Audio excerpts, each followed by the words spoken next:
নমস্কার, আমি প্রভাস আর আপনারা দেখছেন আমার ইউটিউব চ্যানেল যোগাসন ও প্রাণায়াম। আমার এই যোগাসন ও প্রাণায়াম চ্যানেলের পক্ষ থেকে আপনাদের জানাই সুস্বাগতম। আজ যে বিষয়টি নিয়ে হাজির হয়েছি সেটা হচ্ছে শবাসনের অসাধারণ উপকারিতা। শবাসন না করলে আপনারা বুঝতে পারবেন না। তাহলে চলুন শবাসন শুরু করা যাক। এভাবে হাত পা ছড়িয়ে চিত হয়ে শুয়ে পড়লেন মানেই শবাসন হয়ে গেল, এরকম ভাবার কিন্তু কোনো কারণ নেই।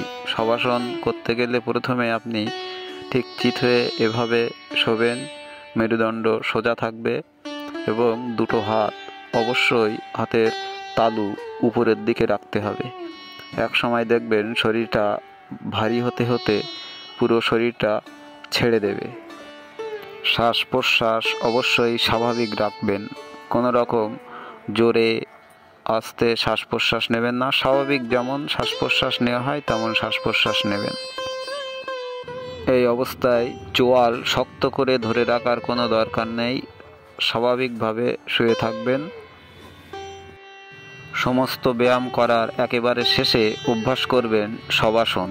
রেগুলার ব্যায়াম করার পর শবাসন করলে আপনার রক্ত চলাচল স্বাভাবিক হয় ও আপনার শরীরের মেটাবলিজম বাড়ায়, আপনার একাগ্রতা বাড়ায় ও শরীরে শিথিলতা প্রদান করে, অনিদ্রা নিরাময় করে, আপনার ঘুমের ধরনকে নিয়মিত করে।